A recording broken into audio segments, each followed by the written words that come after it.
Hey everyone, I am back in day 17 after my surgery, and I just wanted to check in to tell you a couple of exciting things. Again, overcoming your fear is the biggest accomplishment, which in my case, I had to overcome it with that event when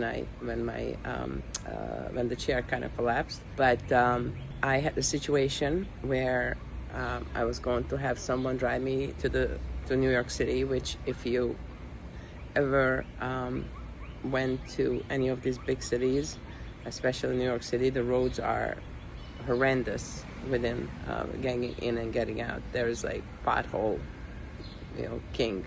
It's not easy to drive them. And so it was a big event, not only that to drive in a potential, but also driving on bad roads, in traffic, crazy traffic. So if you've ever driven in New York City, you know what I'm talking about. So that was on Tuesday. I had to drive in, and I'm here to report to you that it was amazing. Nothing hurt. So I highly recommend that if you have to be in a car, don't sit on the back seat, sit on the front seat, because in the front seat, at least you will see and you can anticipate a lot more if there are any problems are coming. So if you see a pothole or you see potentially people crossing, because sudden breaks are the worst potentially for a neck injury or for a neck procedure like this.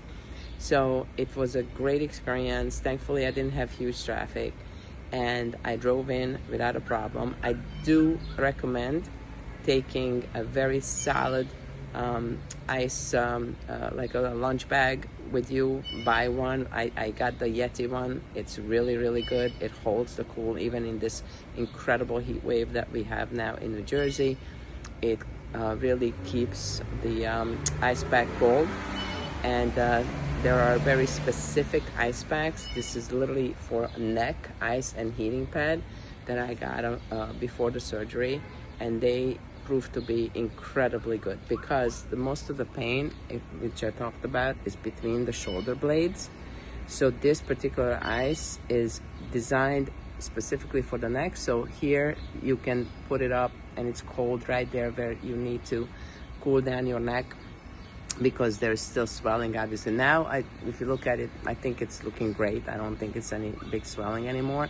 I don't have any issues with the throat or swallowing, but the shoulder blades are still complaining when I am holding up my head too long on this operated neck. So that particular ice pack is phenomenal because it goes all the way down between the shoulder blades, and it keeps all that area that needs to keep cool, keeps it cool. So I would buy at least two of those shoulder ice packs, or icing whatever material. If you guys want, I can post it in the comments what it looks like. And I got the Yeti cooler bag and really solid ice packs that keep that neck ice thing there. Ice is going to be your best friend. I mean, this is now 2.5 weeks, and I'm still putting it on at least 3 times a day. I put on the ice, if not more. I also have a neck warmer, which is not the ones that you can buy and put it in the microwave or anything like that, because those are very heavy. They don't really feel good on my neck. But there is a neck warmer. I can put that in the comments too. That is electric, and it's a very light. It's literally just covers everything up on the neck, the shoulders, and it's very light. Now, I don't exactly desire a neck warmer right now in 104 or 5 Fahrenheit, but the ice is still my best friend. So the driving was amazing. I went to see the doctor. He checked me out left and right, looked at everything, and he said, listen, you're healing absolutely beautifully.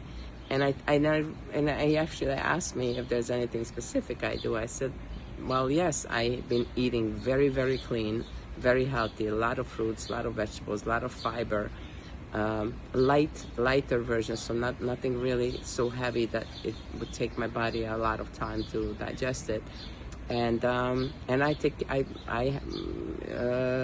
care of the neck every single day. So I washed it with soap and water.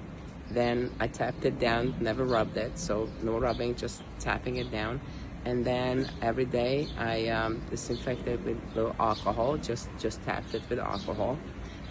No, not tequila, okay, is rubbing alcohol, you know, and I was just doing all those things that's just sort of common sense in keeping a wound nice and clean.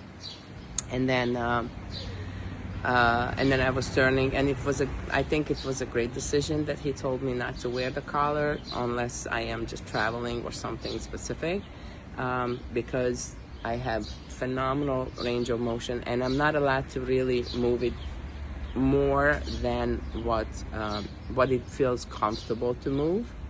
But the funny thing is that it's already feeling that same distance even before physical therapy, because physical therapy starts in 4 weeks. Actually, it's going to start for me next week when I'm back in Hungary. And so he says, even this movement, just to get back to finish my thought, this movement that I have side to side is already there than what it was before the surgery, but big difference, without pain. So back before surgery, I could move it to this, but with a tremendous tightness and pain in the back. So we are doing great. Those are the most important things. I took a pillow with me for the driving, but I really didn't need it.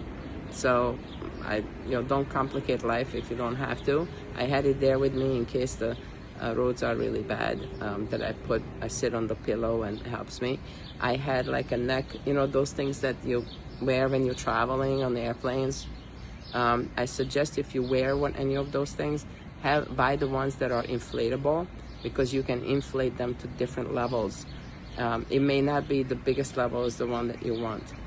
I was cleared to get a massage, which was one of the most, I think the most beautiful experience was the first time I showered after when I was allowed to shower. But the second most beautiful experience was when I was able to take a massage. So I went to a massage parlor, but I was told that I have to be on a table that you can put your head in, like there's a hole. Most of the places have it. But what I did is I took my inflatable neck travel pillow, and I inflated it just enough, because a lot of times when they lay you down in these beds, they have their specific pillows and it's maybe too big. So you don't want your neck to be in any other than a neutral level. So I had the inflatable pillow. It gave me a little bit of a softness on that table, because the tables are sometimes hard, but at the same time it didn't take my neck out of position. So that was, you want a picture? I'm sure you can find these things on Amazon, so I don't think you need a picture of that.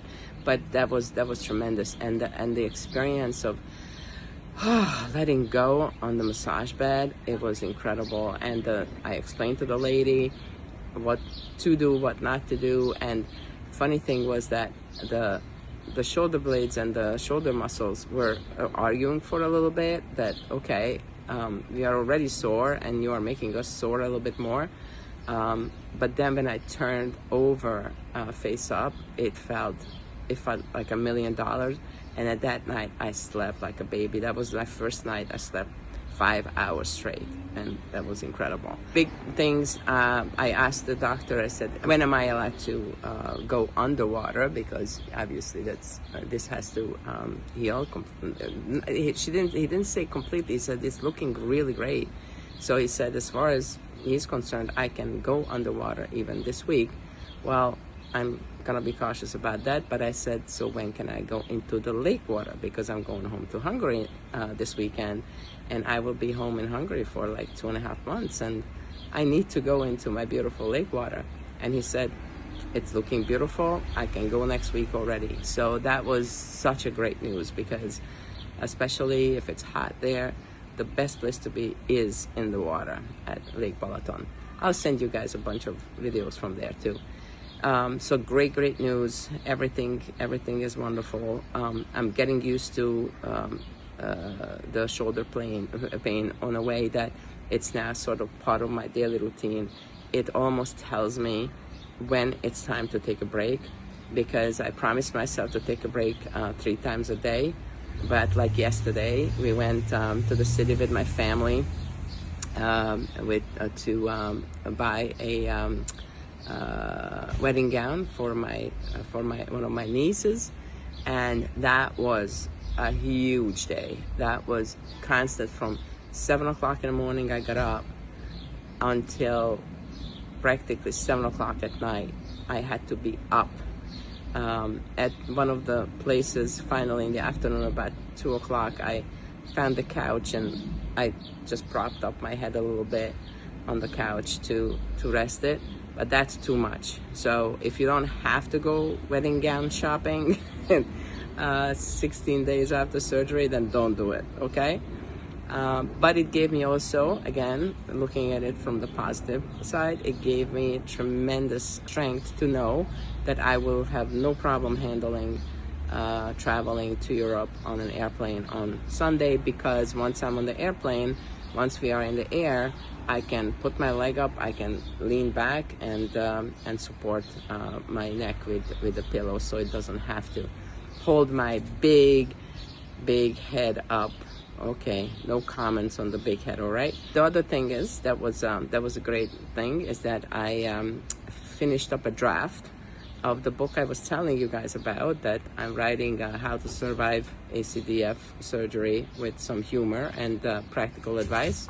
So I wrote up the full table of contents that I'm planning to put in it, and I wrote up 3 chapters. Yes, I wrote this every single night. I dictated in my phone, and then the last 3-4 days, I was editing it on the computer in the regular way, and I brought that draft in for the doctor. And interestingly, I was like, maybe, because there's also a chapter in there that I would love to co-write with him, which is specifically the medical parts of this. So I was a little bit hesitant, but you know what? If you don't ask, you're never gonna get anywhere. So what's the worst thing could happen? They say no, or they can't, or whatever, you know? But if you don't ask, that's 100% no.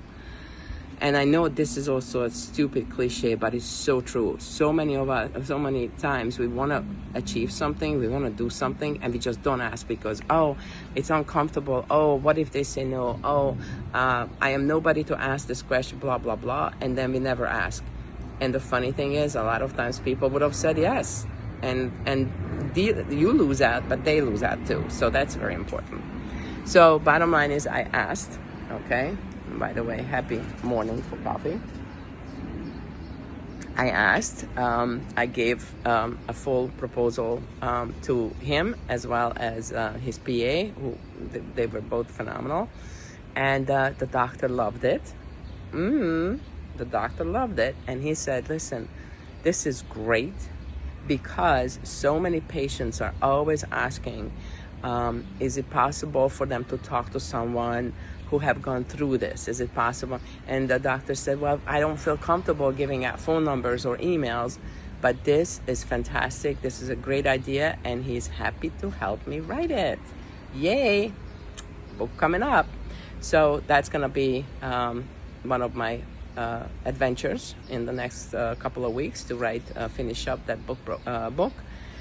And of course, I still have to finish the Hungarian translation of my first book. Yes, to those of you who don't read English as well, I know I owe you that. And I know that I owe you guys the audio version of the book. I know I will do that too, but it's just, everything takes time, okay? So that's where we are. Everything was wonderful. A doctor allows me, he asked me just one thing. He told me I can even jog now. I can do slight jog. That is exciting. He said I can start playing tennis, just no overheads of any kind, just underheads. So it's more like pickleball, which I wouldn't mind either. And I can do anything, just don't stand on things that I can fall off of. So for 3 months, I can't do the SUP I can't do the paddle board, the SUP, we call it SUP in Hungary, the paddle board. I cannot do the windsurf. I cannot do any of those things, but I can sit on my e-foil, which is so much fun. So anything that I can fall off of and fall into water or ground or whatever, don't do that. So guys, it's been a great experience. I'm not saying that I would like to do this once a month. It's not one of those things, but I think if you do it with the right mindset, if you do go to the right doctor, and follow what they tell you to do, and hopefully you will be able to follow the book that I'm writing, and it would help you. It's gonna be amazing. So this is where we are. I will connect with you when I'm traveling, just to tell you what my experiences was there. But I'll be off the grid for a couple of days because there are a bunch of other things that are going on, a bunch of other errands that I have to run, and I have to pack up. 2.5 months. It's been 30 years, I think, the last time that I went home to Hungary for the whole summer. And even then, I probably wasn't, because I was studying to get my master's and I was studying to get my PhD. So I don't even know. I don't even know when was the last time I was home for more than 3-4 weeks. But I'm excited. So I will check in from the airport if all goes well. If not, don't hold it against me. All right, everyone. Thank you so much for listening. And just keep commenting. You have any questions? A bunch of you sent me questions. I answered separately because there were some more like private questions. So, just keep sending it, okay? And I think I'm also going to do a video about what does it feel like to be off the hormones for a 1 month already. Because that's not the easy part, and plus the fact that I also got off Lexapro at the same time in the last 3 months. So this will have to be a very different video, and when I'm ready for it, I will share it with you. But it's a very interesting video and very interesting feelings that I'm going through. All right, have a good one. This is a long one. Sorry about it, and I'll see you guys later. Bye.